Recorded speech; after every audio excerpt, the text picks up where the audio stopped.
अखंड महाराष्ट्राचं कुलदैवत असलेल्या जेजुरी गडावर बारामतीच्या खासदार सुप्रिया सुळे यांनी महाशिवरात्रीनिमित्त खंडेरायाचं दर्शन घेतलं। सुप्रिया सुळे बारामती आणि पुरंदर तालुक्याच्या दौऱ्यावर आहेत। खंडेरायाकडे सुप्रिया सुळे यांनी शरद पवार यांना दीर्घायुष्य लाभण्यासाठी प्रार्थना केली।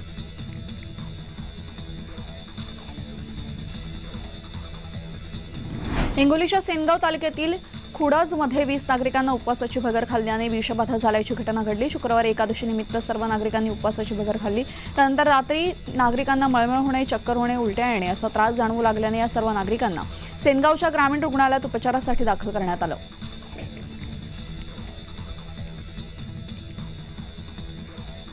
सांगलीत महाशिवरात्रीनिमित्त प्रजापिता ब्रह्मकुमारी ईश्वरीय विश्वविद्यालय शाखा सांगली यांच्या वतीने 2 दिवसीय शिवदर्शन महोत्सवाचं आयोजन करण्यात आलं। विश्रामबाग येथील नेमितनाथ नगर ग्राउंडवर हा शिवदर्शन महोत्सव शुक्रवारपासून सुरू झाला। या महोत्सवात सर्वात महत्त्वाचं आकर्षण म्हणजे या ठिकाणी 36 फूट शिवलिंग उभारण्यात आले।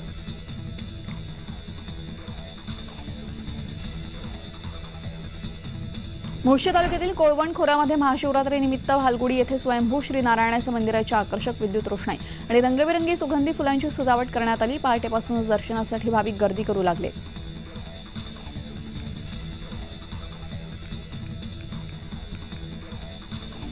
महाशिवरात्रीनिमित्त भाविकांचा श्रद्धास्थान असलेल्या जळगावातील ओंकारेश्वर मंदिर इथे भाविकांनी महादेवाच्या दर्शनासाठी मोठी गर्दी केली।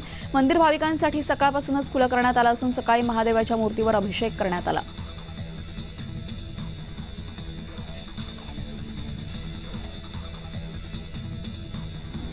नवी मुंबईत महाशिवरात्रीचा भक्तिमय उत्साह पाहायला मिळतोय। माजी खासदार डॉ. संजीव नाईक यांनी देखील सपत्नीक वाशीतील इच्छापूर्ती जागृती श्री सोमेश्वर शिवमंदिरात महापूजा करत भगवान शिवशंकराचं दर्शन घेतलं।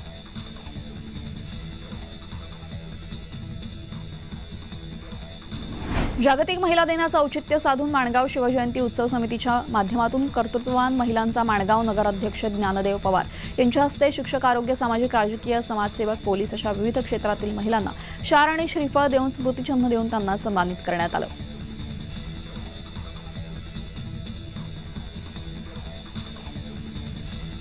सावंतवाडी तालुक्यातील सांगेली येथे जवाहर नवोदय विद्यालयात शिकणाऱ्या तब्बल 43 विद्यार्थ्यांना अन्नातून विषबाधा झाली। त्यांना अधिक उपचारांसाठी सांगोली येथील प्राथमिक आरोग्य केंद्रात दाखल करण्यात आले।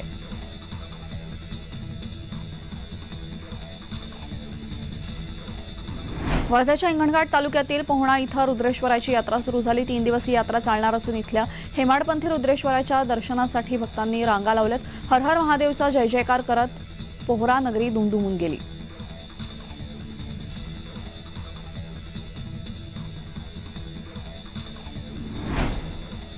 मुंबई-पुणे महामार्गालगत असलेल्या महाशिवरात्रीनिमित्त मुंबई-पुणे महामार्गालगत असलेल्या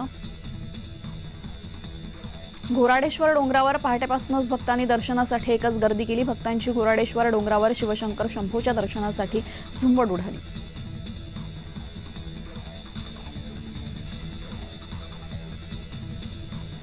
प्रसिद्ध लेखिका सुधा मूर्ती यांची राष्ट्रपती नामनिर्देशित राज्यसभा खासदार म्हणून नियुक्ती करण्यात आली। पंतप्रधान नरेंद्र मोदी यांनी ट्विटरवर पोस्ट करत ही माहिती दिली। सुधा मूर्ती यांच्यासोबतचा एक फोटो त्यांनी शेअर करत माहिती दिली आहे। या नियुक्तीसाठी त्यांनी शुभेच्छा दिल्या आहेत।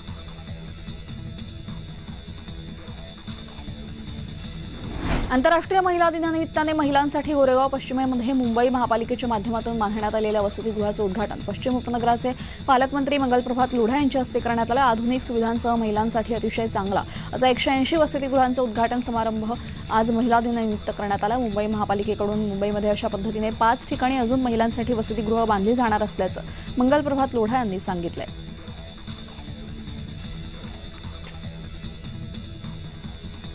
जागतिक महिला दिनानिमित्ताने अमरावती शहरामध्ये महिलांनी बाईक रॅली काढली। महिला आणि बालकल्याण विभाग, जिल्हा परिषद अमरावती, महिला आर्थिक विकास महामंडळ उमेद, महाराष्ट्र राज्य ग्रामीण जीवनोन्नती अभियान अंतर्गत महिलांनी बाईक रॅलीमध्ये सहभाग घेतला। व्यसनमुक्ती, बेटी बचाव, मतदान जनजागृती यासारखे फलक हातामध्ये घेत बाईक रॅली काढत जनजागृती करण्यात आली।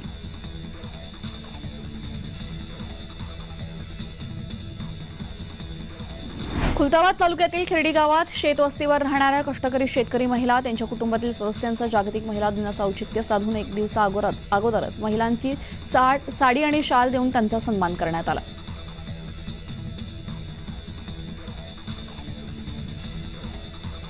बारामती लोकसभा मतदारसंघात सुनेत्रा पवारांचे फलक झळकले। सुनेत्रा पवार आणि सुप्रिया सुळे यांचे ठिकठिकाणी लावलेले फलक बघायला मिळतात। एकच नीती गतिमान बारामती असं सुनेत्रा पवारांच्या फलकांवर उल्लेख केलेला आहे, तर संसद उत्कृष्ट महारत्न पुरस्काराने सन्मानित सुप्रिया सुळे यांचा फलकावर उल्लेख करण्यात आलाय।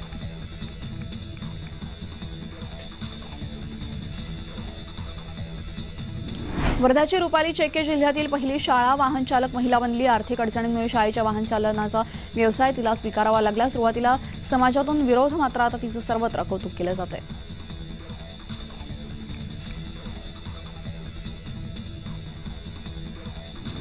छत्रपती संभाजीनगरच्या सातारा परिसरासह बीड बायपास, देवळाई भागामध्ये हिंदू तरुणी आणि महिलांची छेड काढणे, त्यांच्यावर हल्ल्याच्या घटना काही दिवसांपासून वाढलेल्या आहेत। या गुन्ह्यातील आरोपींविरोधात कडक कारवाई करावी अशी मागणी सकल हिंदू समाजातर्फे करण्यात आली। या संदर्भात निवेदन समाजातर्फे सातारा पोलीस ठाण्यासमोर ठिय्या आंदोलन करण्यात आलं।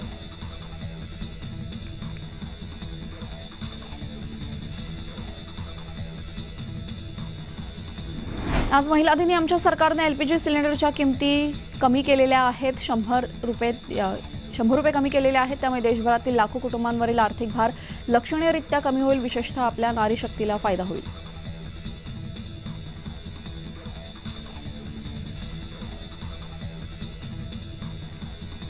मुंबई अहमदाबाद राष्ट्रीय महामार्गाला पर्यायी मार्ग असलेल्या मनोर महामार्गाच्या दुरावस्थेमुळे अनेकांना आपला जीव गमवावा लागलेला आहे। अखेर आज या महामार्गाच्या कामाचं भूमिपूजन पार पडलं, त्यामुळे स्थानिक वाहन चालक आणि प्रवासियांना मोठा दिलासा मिळणार आहे। केंद्रीय मंत्री कपिल पाटील आणि राज्याचे सार्वजनिक बांधकाम मंत्री रवींद्र चव्हाण यांच्या हस्ते कुडूस येथे सार्वजनिक बांधकाम विभागाचा भव्य भूमिपूजन सोहळा पार पडला असून या 64 किलोमीटरच्या महामार्गावर तब्बल 1064 कोटी रुपये खर्च करून नव्याने महामार्ग उभारला जातोय।